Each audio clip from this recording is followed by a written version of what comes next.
అది జింకే కాదు. Watch our web series Constable Kanakam streaming now only on ETV Win app.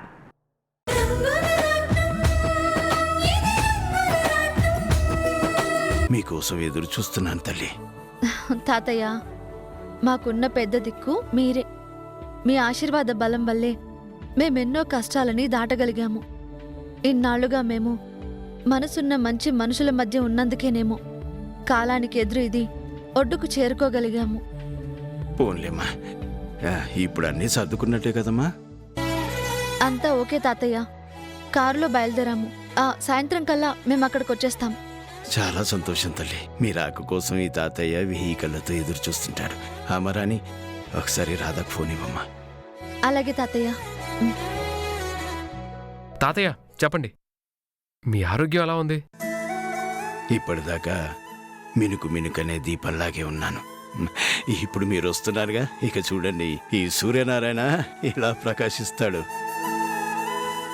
సరే ఉంటాను Radha.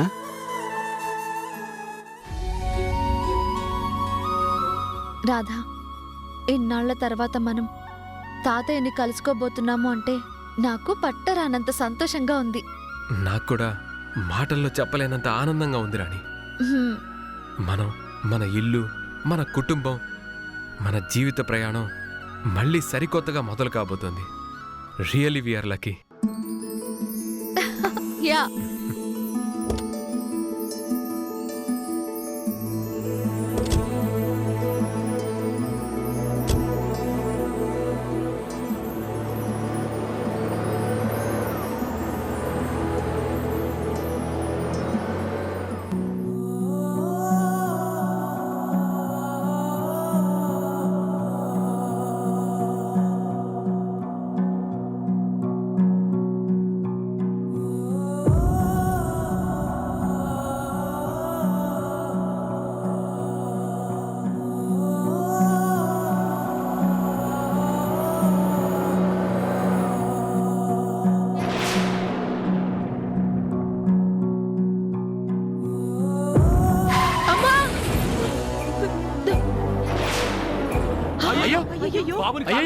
Car గుద్దేసింది.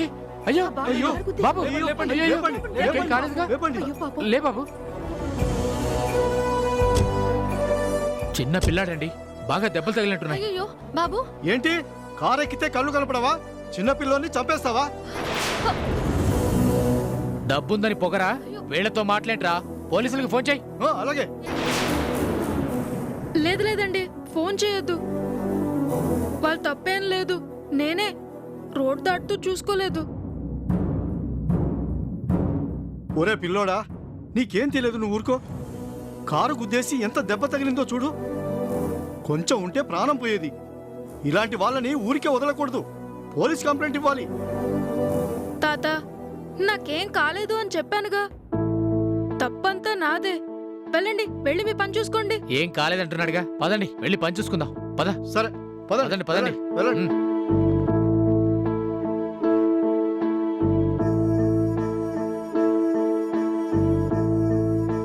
బాబు, నా వల్లే నీకు దెబ్బ తగిలింది కదూ. I'm sorry. అయ్యో, అంత మాట ఎందుకులేండి, చిన్న దెబ్బే. ఇలాంటివి నాకు కొత్త ఏమీ కాదండి. ఆగు బాబు, అందరి ముందు అబద్ధం ఎందుకు చెప్పావు? అబద్ధమేముందండి, నిజమేగా. ఏది నిజమో ఏది అబద్ధమో నాకు తెలుసు. డ్రైవింగ్ చేస్తూ మాట్లాడటం, రోడ్డు దాటుతున్న నిన్ను చూడకపోవడం ముమ్మాటికి నా తప్పే. మరి నా తప్పుని నీ మీదెందుకు వేసుకున్నావు? ఇక్కడ జనాల సంగతి మీకు తెలీదండి. రోడ్డు మీద చిన్న ప్రమాదం జరిగితే చాలు మధ్యలోకి దూరిపోతారు. పోలీసులకు ఫోన్ చేస్తామని మీలాంటి వాళ్ళని బెదిరించి 1000-2000 గుంజుతారు. మీకలా జరగకూడదనే అబద్ధం చెప్పాను. ఏ నిజం చెప్పుంటే వాళ్ళతో పాటు నీకు కూడా లాభమే ఉండేది కదా. వద్దండి, కష్టపడకుండా వచ్చే ₹1 కూడా నాకొద్దు. బాబు, చాలా చక్కగా మాట్లాడుతున్నావు. ఎవరు నువ్వు? ఎక్కడుంటావు? నాకు ముందు వెనక ఎవ్వరూ లేరండి. గాలికి పెరిగాను. అందుకే నన్ను అందరూ ఏరా రారా పోరా అంటారు. రోడ్డు పక్కన ఆగిన కార్లని తుడుస్తూ వాళ్ళిచ్చే కాస్త డబ్బుతో ఏ బన్నో కొనుక్కుని తిని పంపు నీళ్లు తాగి బతికేస్తున్నాను. మీరేదో పని మీద వెళ్తున్నట్టున్నారు. నా గోల మీకెందుకు కానీ మీరు వెళ్ళండి.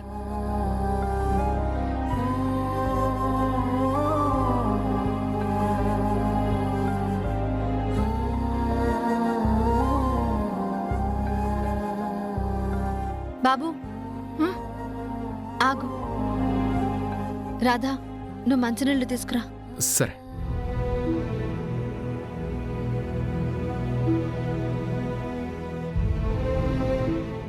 అయ్యో బాబు, పోయి.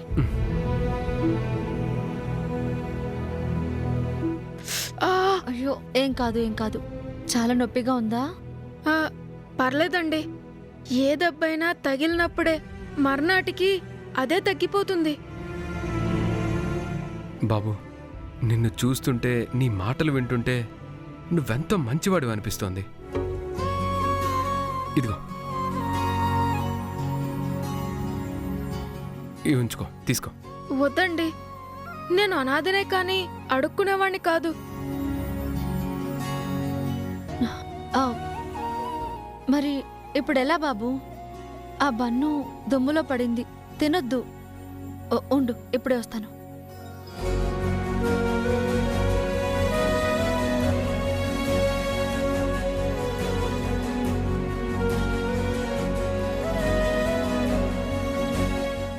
ఆ బన్నివ్వు.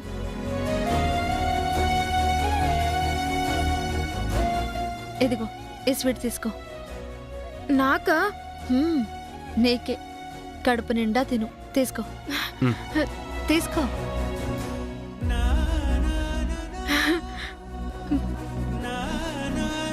గుళ్ళో ఏ పండక్కో చక్కెర పొంగలి తప్ప ఇలాంటి స్వీట్ని నేను ఎప్పుడూ తినలేదు.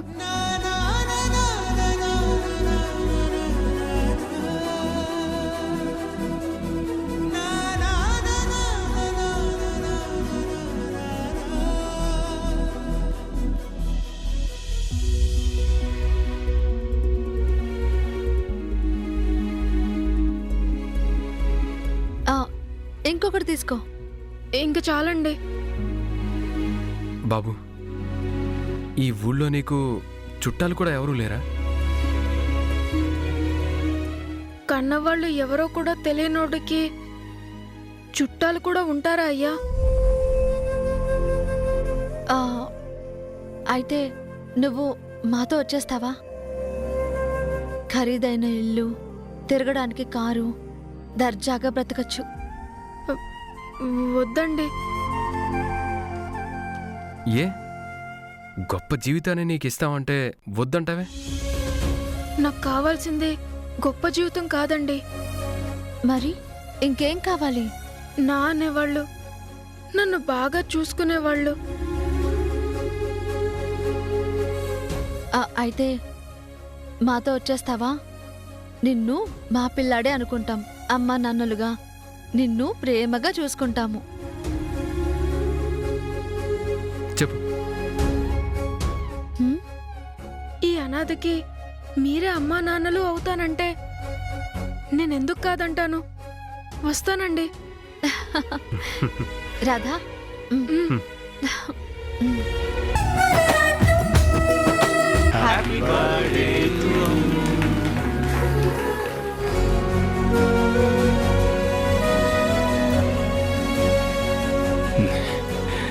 పుట్టినరోజు శుభాకాంక్షలు తల్లి.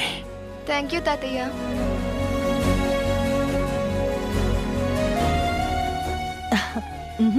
ముందు నీకు తినిపించాలమ్మా.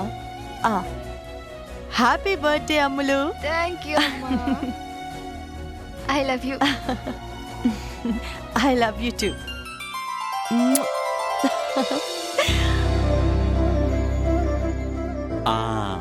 హ్యాపీ బర్త్డే అమ్మా. Thank you. రండ్రా, వెళ్ళండి.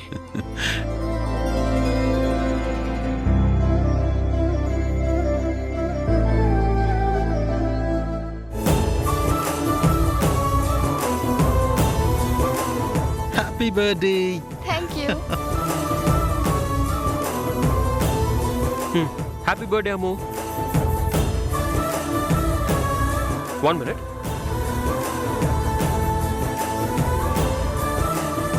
A small gift for you. ఇప్పుడే వస్తాను. థ్యాంక్ యూ బుల్లన్నయ్య. అమ్మో, gift for you. Thank you Chinnaiah.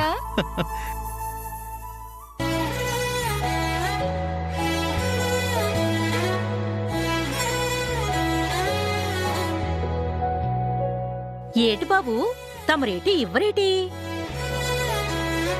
Rattalu మా రాంబాబు తన చెల్లి కోసం ఏదో ఖరీదైన కానుక ఇస్తారు చూడు.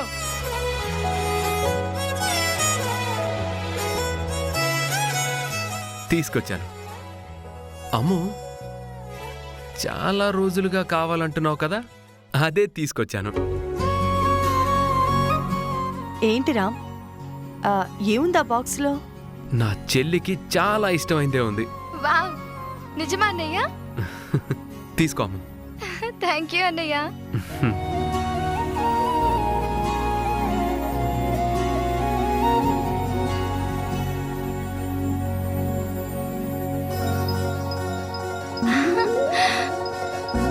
వావ్, థ్యాంక్ యూ అన్నయ్య. Thank you so much. It's okay. నువ్వు హ్యాపీ కదా? చాలా చాలా హ్యాపీగా ఉన్నాను అన్నయ్య.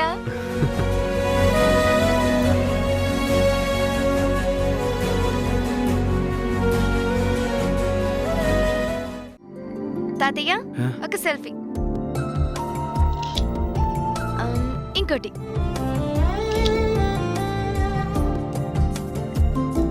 అమ్మా, సెల్ఫీ.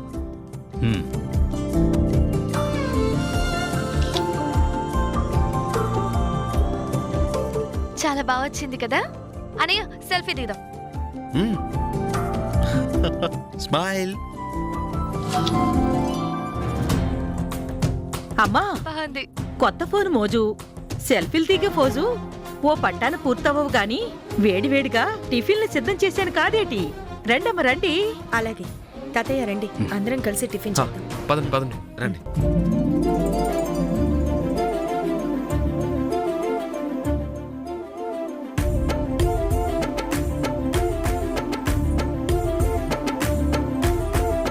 రాధా, ఇవాళ నీ కూతురు ఫోన్ వదిలిపెట్టేలా లేదు. పెద్దాడు ప్రత్యేకంగా ఇచ్చాడు కదా. నాన్న, అందరూ ఇచ్చారు కానీ నువ్వే నాకు ఏ గిఫ్ట్ ఇవ్వలేదు. అమ్ములు, నువ్వు వేసుకుని మురిసిపోతున్నావే, ఈ కొత్త డ్రెస్ని నీ కోసం సెలెక్ట్ చేసింది నేను, మీ అమ్మే. అమ్ములు, విన్నావుగా, అమ్మా నాన్నల ఆశలు ఆలోచనలు ఎప్పుడు పిల్లల మీదే ఉంటాయమ్మా. కన్న వాళ్ళ దగ్గర నుంచి పిల్లలు తీసుకోవాల్సింది గిఫ్ట్లు కాదమ్మా, వెలకట్టలేని వాళ్ళ దీవెనలు. తెలుసు తాతయ్య, వాళ్ళకి నేను ఒక్కదాన్నొక్క కూతుర్ని కదా, అందుకే నేనంటే బోలెడంత ప్రేమ.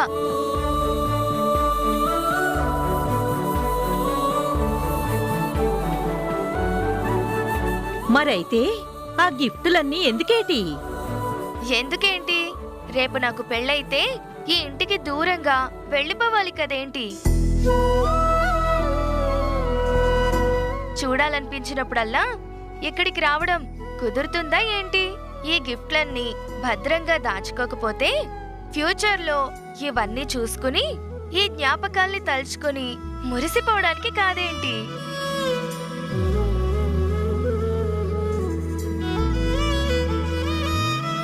ఏటి రత్తాలు, అర్థం చేసుకోవేటి? ఓలమ్మోలమ్మో, నాకంటే నువ్వేం మట్టసంగా మాట్లాడుతున్నావు కాదేటి? మరి ఏటనుకున్నావు? మా అమూల్యం అంటే గొక్క తిప్పుకోకుండా గడగడ మాట్లాడేసిందంటే నీకు టెంకజల తినట్టు అయిపోతే ఏటనుకుంటున్నావు? తిను.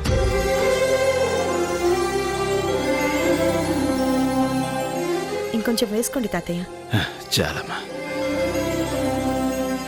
సిరి సిరి మూవలు, ఆ విరిసిన పువ్వులు, చిరు చిరు ఆశలు, ఈ గలగల ఊసులు, కలబోసి చేసినవి కిలకిల నవ్వులు, చూసి సిరులు పొందలేరెవ్వరు.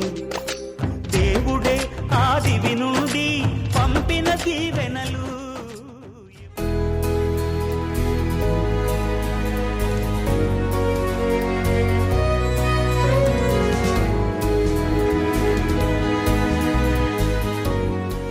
నాన్నారాం, ఏంటమ్మా? నీ చెల్లెలికి అంత కాస్ట్లీ ఫోన్ని గిఫ్ట్గా ఇచ్చావు, అవసరమా? అవసరమేనమ్మా. చెల్లెలు కోరుకున్నది తెచ్చివ్వడం పెద్దన్నయ్యగా నా బాధ్యత. నీ బాధ్యత ఎంత ఖర్చు పెట్టించింది? 1,00,000కు పైమాటే కదా? అమ్ములు కళ్ళల్లో ఆనందాన్ని మీరు కూడా చూశారు కదా. ఆ సంతోషాన్ని లక్షలతో వెలకట్టగలవా? బావుందిరా, చాలా బావుంది. అది అడగడం, నువ్వు కొనివ్వడం. చూడు, అతి గారాబం ఎప్పటికీ పనికిరాదు. తెలుసమ్మా, ఎక్కడ కఠినంగా ఉండాలో, ఎప్పుడు కనికరంతో ఉండాలో నేను నీ దగ్గరే నేర్చుకున్నాను. అమ్మగారి ట్రైనింగ్ మరి, ఇక కాదనేందుకేముంది? థ్యాంక్ యూ నాన్న. నాన్న రే, చెల్లి కోరికను తీర్చినట్టే ఈ నాన్న కోరికను కూడా తీరుస్తావా? చెప్పండి నాన్న. మీరు అడగడం, నేను కాదనడం కూడానా? ఏంటో చెప్పండి. ఈ నెల నుంచి నీ శాలరీ 50,000 పెంచుతున్నాను, కాదనుకో. నాకొద్దు నాన్న. నేను మన కంపెనీలో పనిచేసే ఉద్యోగుల్లో ఒకణ్ణి. నెల నెల తీసుకునే శాలరీ నాకు చాలు నాన్న. మీ కొడుగ్గా నాకు ఎక్స్ట్రా బెనిఫిట్స్ ఏమీ వద్దు. రామ్, అలా అనొద్దురా. నిజానికి మా పెద్ద కొడుకుగా నువ్వే మన కంపెనీకి ఎండీగా ఉండాల్సిన వాడివి. లక్షల విలువైన షేర్స్ని, కోట్లకి పైగా లాభాల్ని తీసుకోగల అర్హత ఉన్నవాడివి నువ్వు. కానీ అవేవి వద్దని నీ వాటా మొత్తాన్ని నీ తమ్ముళ్ళకి, చెల్లెలికి ఇచ్చేయమన్నావు. నువ్వు మాత్రం రాత్రింబవళ్ళు కష్టపడుతూ మన కంపెనీలని లాభాల బాట పట్టిస్తూ కూడా ఒక సాధారణ ఉద్యోగిగా నెల జీతం తీసుకుంటున్నావు. ఎన్నిసార్లు చెప్పినా నా మాట వినడం లేదు. ఇదంతా నాకు భరించలేనంత బాధగా ఉందిరా. అమ్మా, ఒక బిజినెస్ మ్యాన్గా నేను సూటు బూటు వేసుకుంటాను. రామ్గా మాత్రం సింపుల్గానే ఉంటాను. ఇది అంతా నేను మీ దగ్గరే నేర్చుకున్నాను.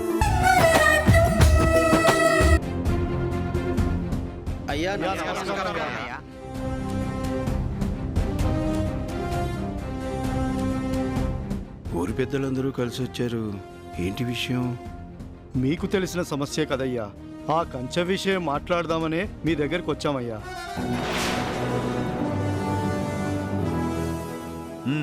అర్థమైంది. ఊరికి మంచి జరగాలి, జనాలకి ఇబ్బంది తొలగాలి అని మనందరం ఎంతగానో ప్రయత్నిస్తున్నాం.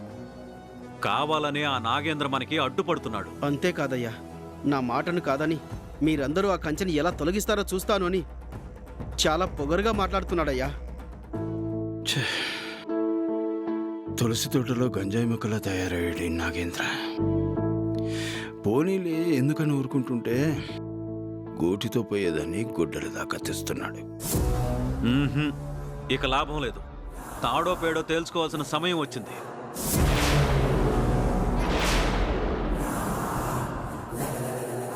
ఆ దుర్మార్గుడు మన మంచితనాన్ని చేతగానితనంగా అనుకుంటున్నాడేమో. మనం తలుచుకుంటే ఆ ఊళ్ళో నుంచి ఈ ఊళ్ళోకి ఒక్కడు కూడా అడుగు పెట్టలేడు.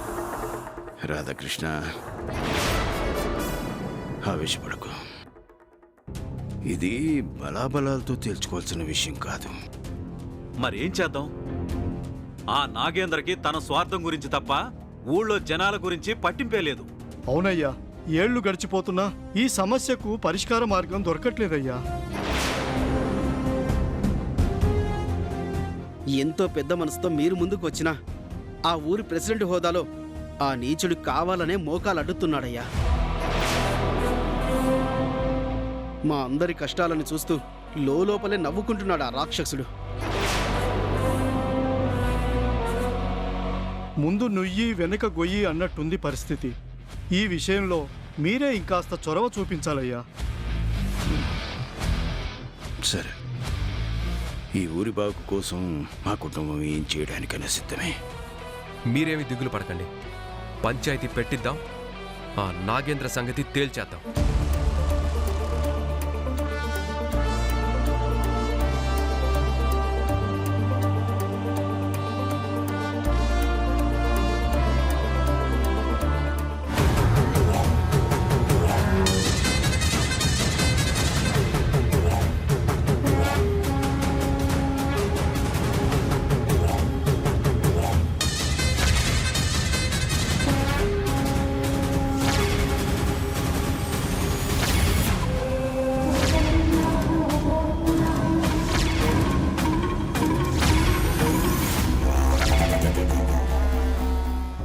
అబ్బబ్బా అబ్బబ్బబ్బబ్బా, చుట్టూ తిరిగి వచ్చేసరికి కాళ్ళు లాగేస్తున్నట్టున్నాయి.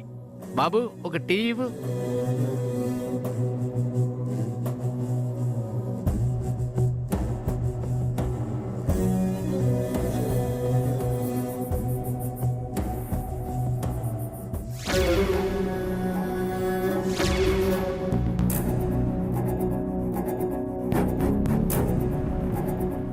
మీరు ఈ ఊరికి కొత్తలా ఉందే.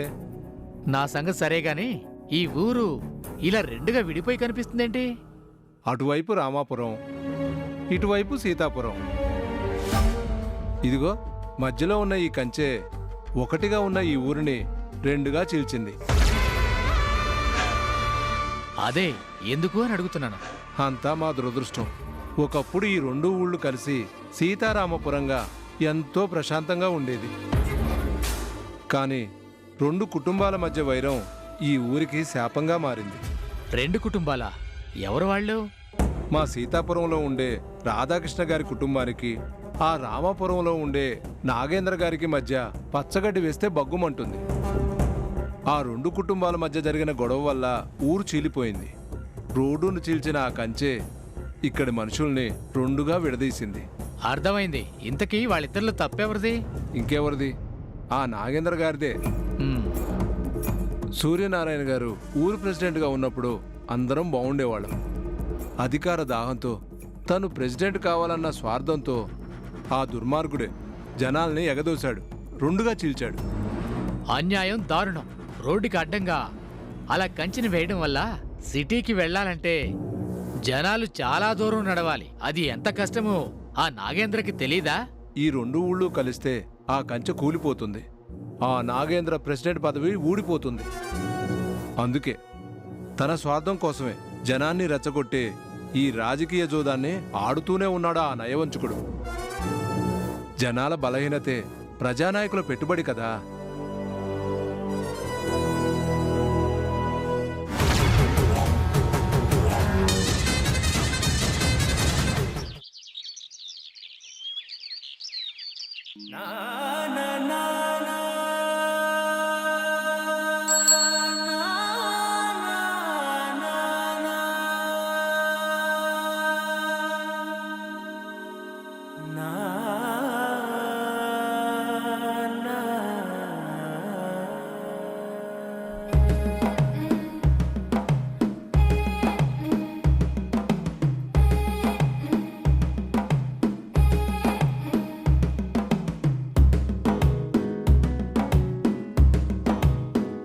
మెల్లగా తెల్లారిందో ఎలా, వెలుతురే తెచ్చేసిందో ఇలా, పోసి నవ్వులతో మెరిసే పసిపాపల్లా, చేదతో బావులలో గలగల, చెరువులో బాతుల ఈతల కళ, చేదుగా ఉన్న వేపను నమిలే వేళ,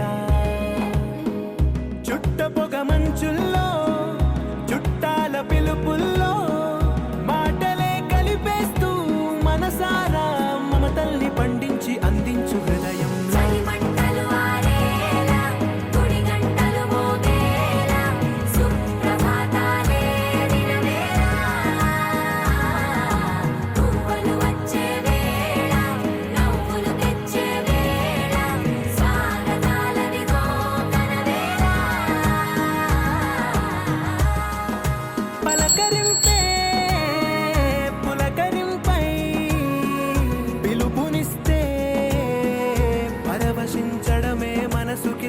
కలిసిన భాష మమతలు పంచే ఊరు ఏమిటి దానికి పేరు పల్లెటూరేగా ఇంకెవరు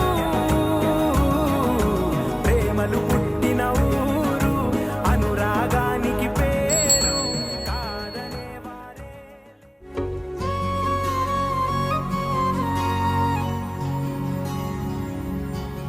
అక్కా బాగున్నావు అక్క? బాగున్నాను. పావు లీటర్ సరిపోతాయా? సరిపోతాయమ్మా.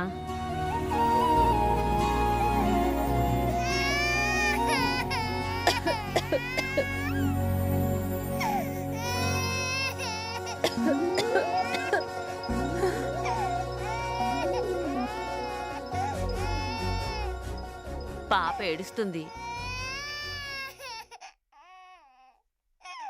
ఏమే ఉయ్యాల్లో బిడ్డ గుక్క పట్టి ఏడుస్తుంటే అలా పడుకున్నావేమే? లేచి పాలివ్వు. ఎలాగమ్మా? 2 రోజుల నుంచి నాకు జ్వరంగా ఉంది. దానికి తోడు మాయదారి దగ్గు కూడా వస్తుంది. ఇలాంటప్పుడు బిడ్డకు పాలివ్వడం మంచిది కాదు కదమ్మా. మరెలాగే? ఏడ్చి ఏడ్చి బిడ్డ కక్కటిల్లిపోతుందే.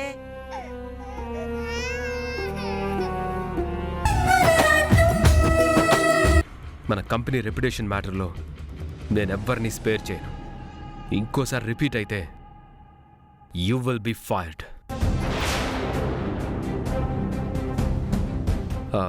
సారీ, మిమ్మల్ని వెయిటింగ్లో ఉంచాను. రామ్ గారు, పరిస్థితి నాకు అర్థమైంది.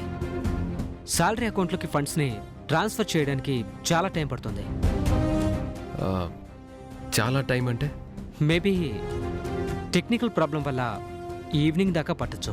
ఐ మీన్ ఈరోజు salaries.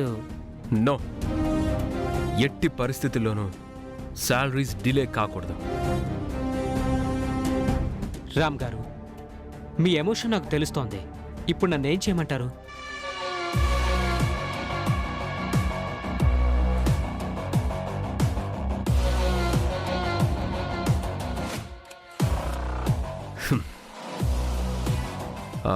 Okay, please do one thing. మీ బ్యాంక్లో మన కంపెనీ పేరు మీద ఉన్న ఫిక్స్డ్ డిపాజిట్ నుంచి శాలరీస్కి కావాల్సినంత అమౌంట్ని వెంటనే ట్రాన్స్ఫర్ చేయండి. అలా చేస్తే చాలా ఇంట్రెస్ట్ని నష్టపోవాల్సి వస్తుంది. మేనేజర్ గారు, క్యాపిటల్ ఇంట్రెస్ట్ కంటే నాకు వర్కర్స్ ఇంట్రెస్టే ముఖ్యం. Please make it fast. Okay sir.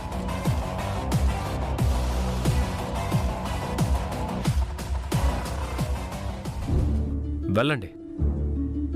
ఈరోజే వర్కర్స్ అందరి అకౌంట్స్లో శాలరీస్ ట్రాన్స్ఫర్ అయి తీరాలి. అలాగే సార్.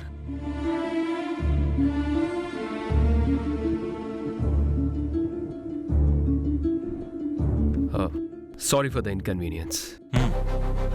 ఏంటండి సారీ? 100 కోట్ల బిజినెస్ డీల్ గురించి మాట్లాడదామని మేమొస్తే వర్కర్స్ జీతాల కోసం మమ్మల్ని వెయిటింగ్లో పెడతారా? అంటే మీకు మాకంటే మీ వర్కర్సే ముఖ్యం అనుకుంటున్నారా? ఎస్, వర్కర్స్ అనే పిల్లర్స్ లేకపోతే కంపెనీ అనే ఏ భవంతి నిలబడదు. ఆఫ్టర్ ఆల్ వర్కర్స్ 100 కోట్ల డీల్ కంటే వాళ్ళెలా ఎక్కువ అవుతారు?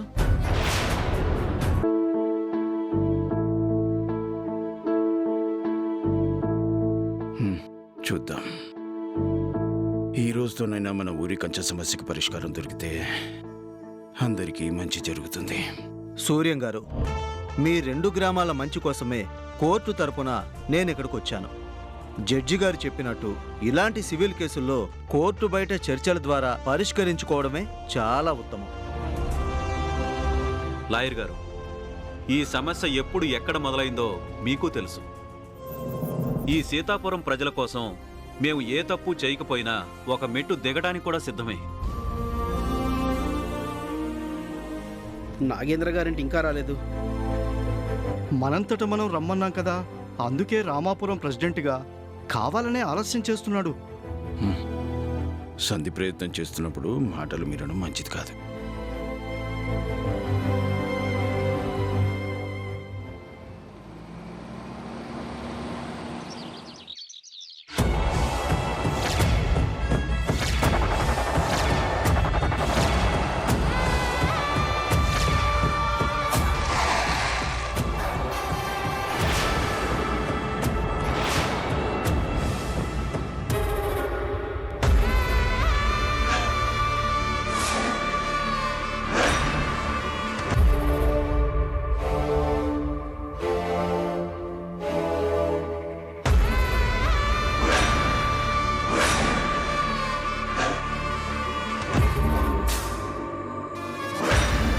అయ్యా అందరూ వచ్చేసినట్టున్నారు. వస్తే ఎదురు చూస్తారు అంతేగా. హ. రామాపురం ప్రెసిడెంట్ ఈ నాగేంద్ర కోసం ఎవరైనా సరే ఎదురు చూడాల్సిందే.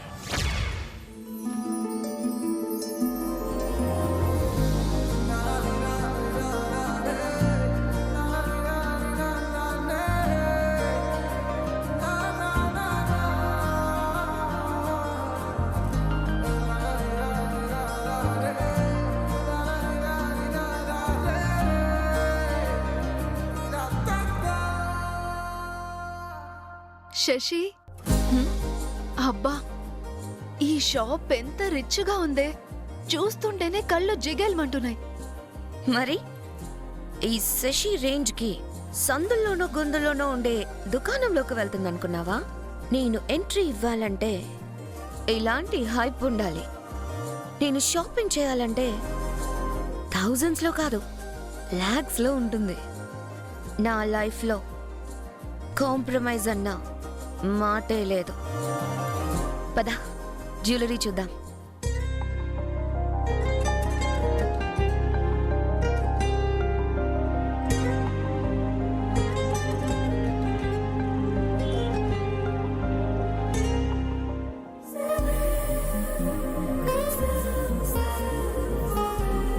వావ్, సూపర్ గా ఉంది. I like it. అవునే, ఈ నెక్లెస్ నీకు చాలా బాగుంటుంది. ఎక్స్క్యూజ్ మీ, ఈ నెక్లెస్ నాకు కావాలి. సారీ మేడం, ఈ నెక్లెస్ ని వాళ్ళు ఇప్పుడే ఫైనల్ చేశారు. ఓ, అయితే ఇలాంటిదే ఇంకొకటి చూపించండి. సారీ మేడం, ఈ డిజైన్ నెక్లెస్ ఒక్కటే ఉంది. యో, ఐ వాంట్ ఇట్.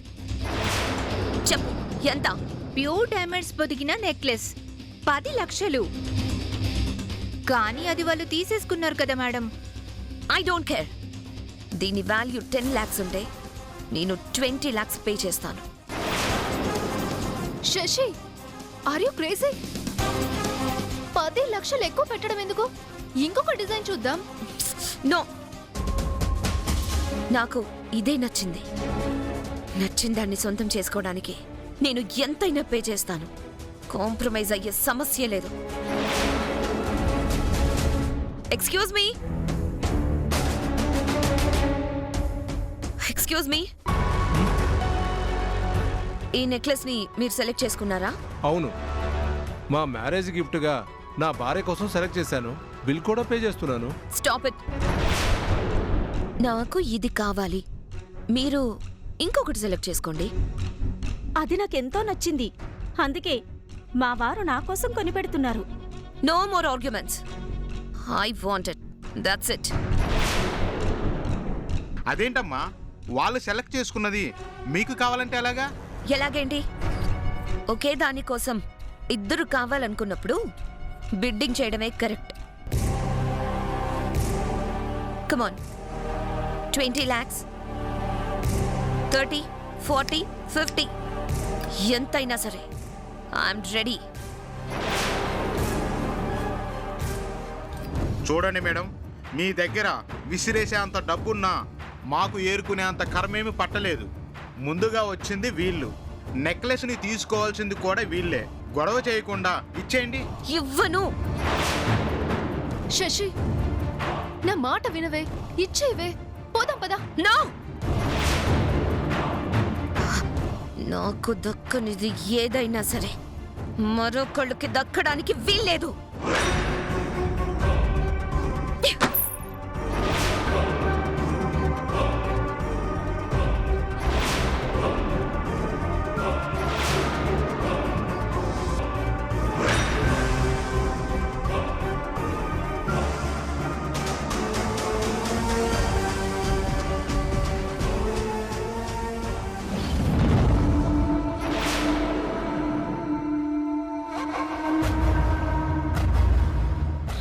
ఇదిగో బ్లాంక్ చెక్. డ్యామేజెస్ కింద ఎంత రాసుకుంటారో రాసుకోండి.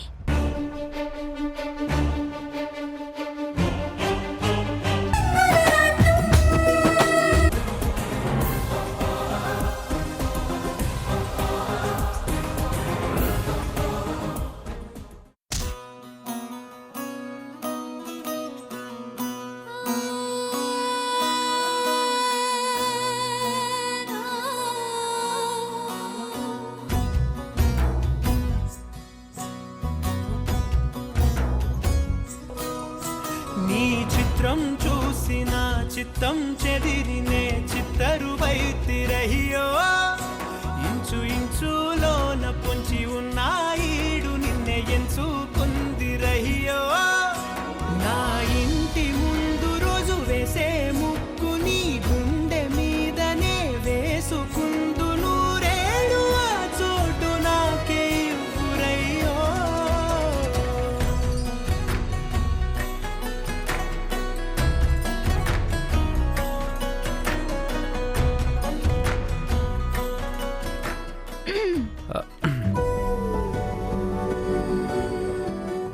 ఐమ్ సారీ, మీరు పడిపోతారేమోనని టచ్ చేయాల్సి వచ్చింది. It's okay. పరధ్యానంతో నడిస్తే ప్రాబ్లం అయిపోతుంది. Always be careful. Thank you. It's all right. Bye. Bye. Wow, ఏ ఉన్నాడే. ఏంటే లవ్ ఎట్ ఫస్ట్ సైటా? కాదే, లవ్ ఎట్ ఫస్ట్ టచ్. గుండెల్లో గంట కొట్టినట్టయిందే నాకు. శశి, ఇన్స్టెంట్ కాఫీ కలపడానికైనా ఒక 3 నిమిషాలు టైం పడుతుంది. 3 క్షణాల టచింగ్కే నువ్వు లవ్ లో పడిపోయావేంటి? Aishu, no more discussions. I'm fix. ఆ హ్యాండ్సమ్ హీరోని నాకు కాబోయే హబ్బీ. మై గాడ్, అప్పుడే లవ్? పెళ్లి దాకా జంపింగ్ కూడానా? Why not? ఇన్నేళ్లలోనూ నన్ను వైబ్రెంట్ చేసిన వన్ అండ్ ఓన్లీ మగాడు వాడే. I want him. ఏంటే, నీకేమైనా పిచ్చి పట్టిందా? అతను ఎవరో తెలీదు, ఇప్పటిదాకా నువ్వు చూడలేదు. మళ్ళీ మీరిద్దరూ కలుస్తారు అన్న గ్యారెంటీ కూడా లేదు. జస్ట్ నడు పట్టుకున్నందుకే పడిపోవడమేంటే? ఆల్రెడీ పడిపోయానే. ఎందుకో తెలుసా? చెప్పు. తనలో మ్యాన్లీనెస్ ఉంది, హెల్ప్ చేసే నేచర్ ఉంది, ఆ కళ్ళల్లో గ్రేస్ ఉంది. అన్నిటినీ మించి అతని మాటల్లో లేడీస్ పట్ల రెస్పెక్ట్ ఉంది. టోటల్ గా ఒక్క మాటలో చెప్పాలంటే ఈ శశిరేఖ పక్కన నిలబడే అర్హత అతనికి మాత్రమే ఉంది. అందుకే క్షణాల్లో ఫిదా అయిపోయాను. బాబ్రే, క్షణాల్లోనే అతని గురించి అంత స్టడీ చేసావా? యా. ఓకే ఓకే, అతను నీకు నచ్చాడు, కానీ నువ్వు అతనికి నచ్చాలి కదా? ఐషు, ఈ శశిని చూసి ఐస్ అయిపోని మగాడెవడే? తనెవరో తెలుసుకుంటాను, మళ్ళీ కలుసుకుంటాను, లైన్లో పెడతాను, నా సొంతం చేసుకుంటాను.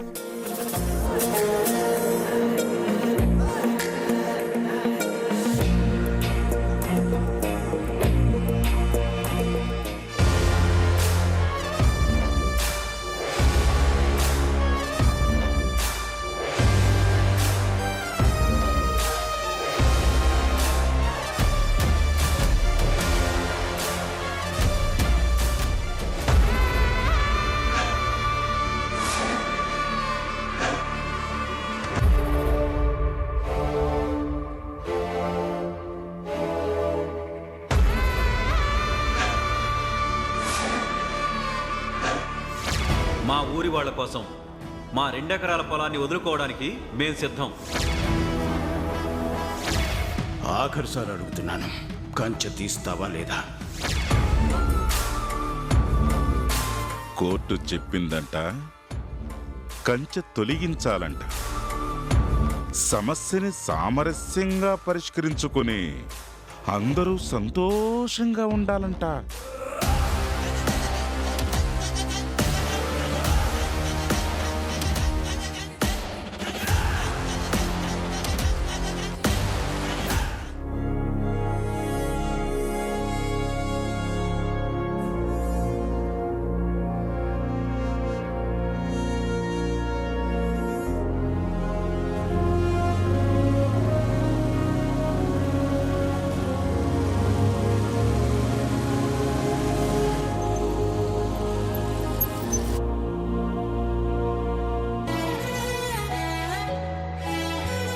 అన్నయ్య, ఎందుకంత స్పీడు? ఎంత టెన్షన్గా ఉందో తెలుసా? చూడు చెల్లెమ్మా, బైక్ మీదైనా లైఫ్లో అయినా స్పీడ్గానే దూసుకుపోవాలి. అదే నాకు ఇష్టం. యూనో, నేను ఎప్పటికైనా గ్రాండ్ ప్రిక్స్ మోటార్ సైకిల్లో పార్టిసిపేట్ చేస్తాను, కప్పుని గెలుచుకుంటాను. That is my ambition. నువ్వు వెళ్ళి చెల్లెమ్మా.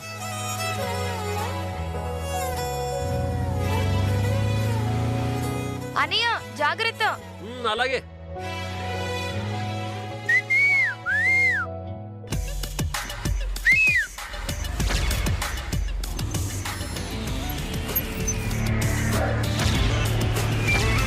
హాయ్. షాస్కెల్స్, ఆడపిల్ల కనిపిస్తే చాలు కీలలేస్తారు, గోల చేస్తారు. Dirty fellows.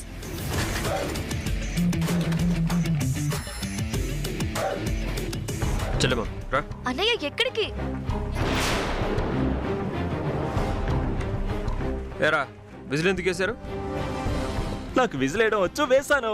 నాకు కూడా సీటు కొట్టడం బాగా వచ్చు, కొట్టాను.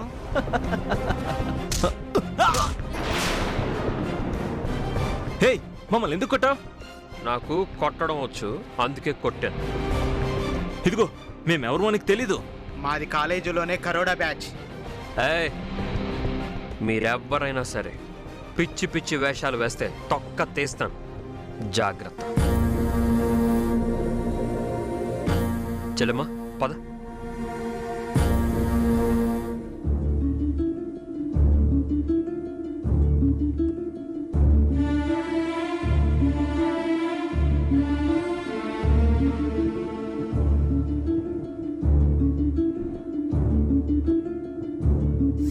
నువ్వు ఇచ్చేవాడివి, నేను పుచ్చుకునేవాడినా?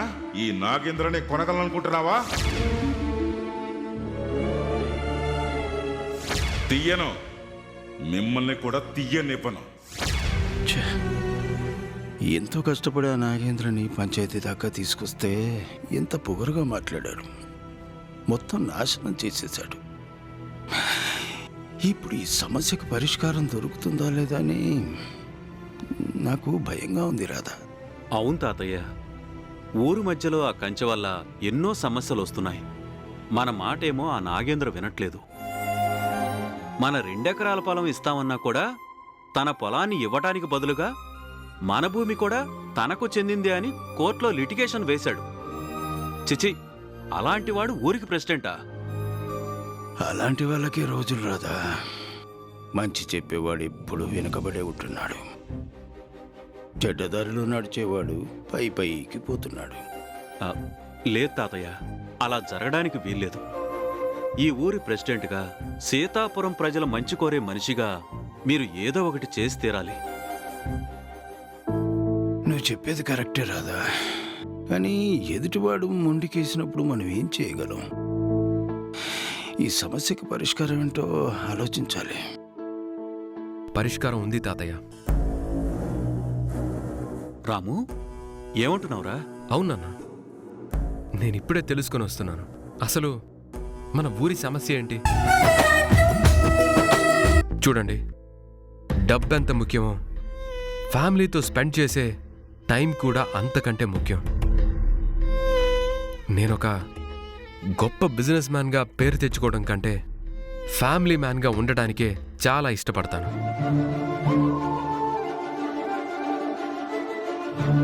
సెల్ఫ్ డిసిప్లిన్ అనేది నాకే కాదు, అందరికీ అవసరం. ఇక్కడ సరదాగా అందరం భోజనం చేసేటప్పుడు మన గురించి, మన పర్సనల్ విషయాల గురించి మాట్లాడుకుంటే అందరికీ సంతోషంగా ఉంటుంది. నేనేదో స్ట్రిక్ట్గా ఆర్డర్స్ పాస్ చేస్తున్నానని మీరెవ్వరూ అనుకోవద్దు. నేను చెప్తోంది మనందరి మంచి కోసమే.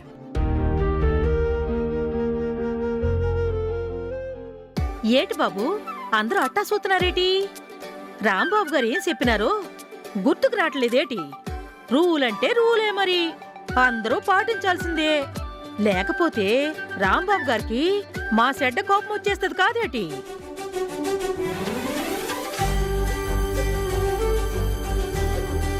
రత్తాలు, రామ్ చెప్పిన ప్రిన్సిపల్స్ నీకు బాగానే గుర్తున్నాయన్నమాట. ఓలమ్మోలమ్మో, మీలాగా నేనెట్ట మర్చిపోతానేటి? అదేదో పంచసూత్ర ప్రణాళికలాగా రాంబాబు గారు 5 ముఖ్యమైన సూత్రాలు చెప్పినారు కాదేటి? రత్తాలు ఏంటేంటో చెప్పు. వినుకోండమ్మా. ఒకటి, బయట విషయాలు ఇంట్లో మాట్లాడుకోకూడదు.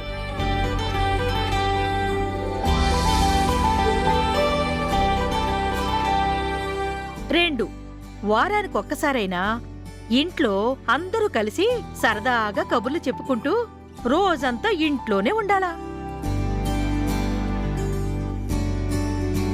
ఇక 3, మంచి చెడ్డ మాట్లాడుకునేటప్పుడు అందరూ కలిసి ఐకమత్యంగా ఉండాలా.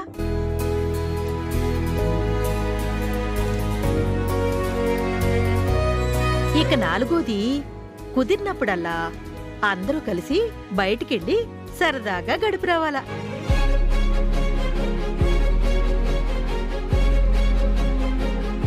ఐదోది, అతి ముఖ్యమైనది ఏంటంటే మా శ్రీకాకుళం భాషలో చెప్పాలంటే రేత్రి 10 అయ్యేదాకా ఎవ్వరూ ఇంటికి రావడానికి లేదు.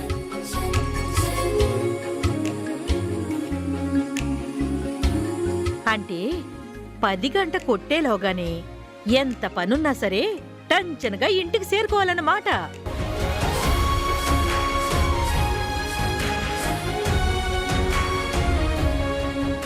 అట్టా జరగలేదో మా సింహాద్రి అప్పన్నలాగా రాంబాబు గారు కూడా కోపంతో ఇందాకన్నారే అట్టా గయ్యమంటారు మరి.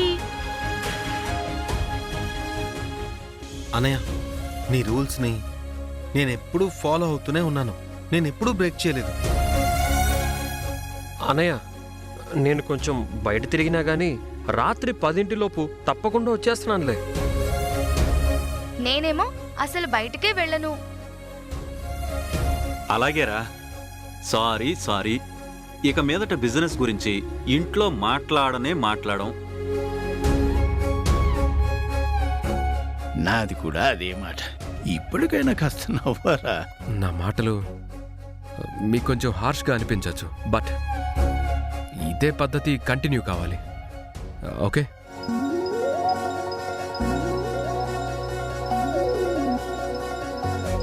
ఈ టాపిక్ని ఇంతటితో వదిలేద్దాం. ఇంకేంటి విశేషాలు చెప్పండి. ఈ మాట కూడా అంత సీరియస్గా చెప్పాలా అన్నయ్య? ఓలమూలమో సింహం నవ్వింది బాబు.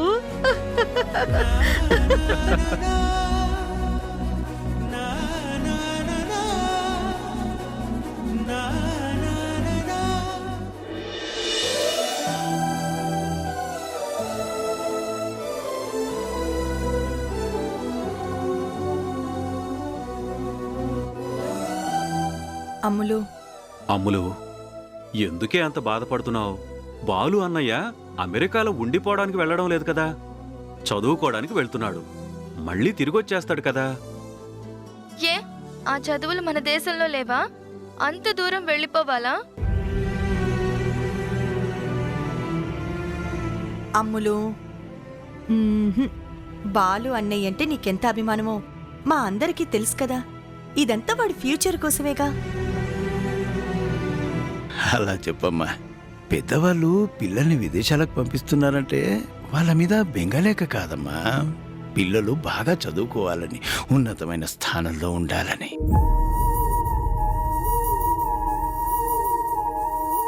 అందరూ చదువుకోవడానికనే చెప్తారు. ఆ తర్వాతే అమెరికా లైఫ్ అలవాటైపోయిందని అక్కడే ఉండిపోతారు. చూడు, అన్నయ్యకి ఏ ఢిల్లీలోనో ముంబైలోనో సీట్ వచ్చిందనుకో, అక్కడికెళ్ళి హాస్టల్లో ఉండి చదువుకుంటాడు కదా. ఇది కూడా అలాగే అనుకో. మన దేశంలో ఉంటే చూడాలనిపించినప్పుడు ఫ్లైట్ ఎక్కితే 1 గంటలోనో 2 గంటలోనో వచ్చేయచ్చు. కానీ అమెరికా నుంచి రావాలంటే పర్మిషన్లు, వీసాలు, బోలెడని ఫార్మాలిటీస్ ఉంటాయి కదా. అమలు, అయితే ఏం చేయమంటావు? డ్రాప్ అయిపోవాలని నాకు కూడా ఉంది, కానీ పెద్దన్నయ్యే తప్పనిసరిగా వెళ్ళాలి అంటున్నాడు.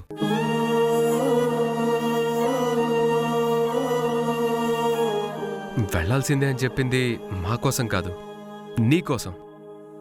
నీ లైఫ్ నీ చేతుల్లో ఉంది. నీ ఫ్యూచర్ నువ్వే నిర్మించుకోవాలి, గొప్పవాడిగా ఎదగాలి.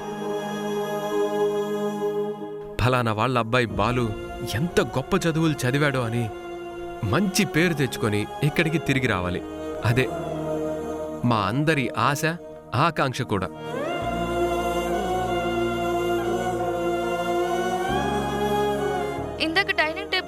ఏమన్నావు? అందరూ ఇంట్లో కలిసే ఉండాలి, ఐకమత్యంగా ఉండాలి, ఒకరి కష్ట సుఖాలు ఒకరు చెప్పుకోవాలి అన్నావు. మరిప్పుడు నా మాట మీరెవ్వరూ వినట్లేదు.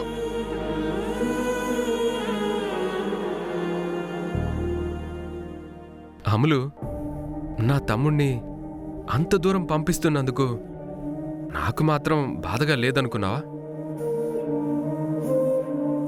లైఫ్ ఈజ్ ఎ జర్నీ అన్నారు.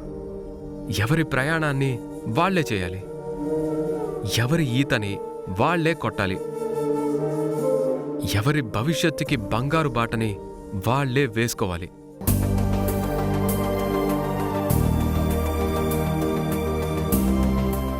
చిన్నప్పుడు పసివాడు పడిపోతాడేమోనని నడవనీయకుండా ఉంటే నడకనేది వస్తుందా? చదువు కూడా అంతే.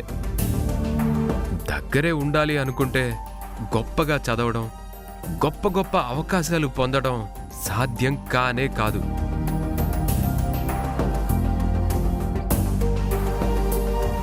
అందుకే బాలు అమెరికా వెళ్లాల్సిందే, ఎంఎస్ చెయ్యాల్సిందేనని నేను డిసైడ్ చేశాను.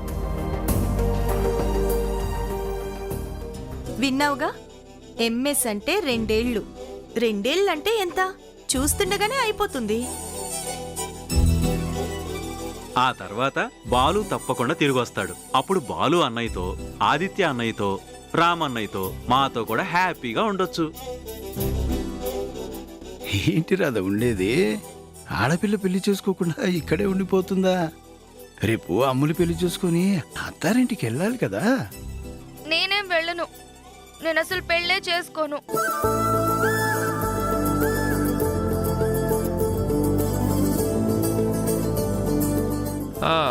ఓకే ఓకే, నాకు అర్థమైంది.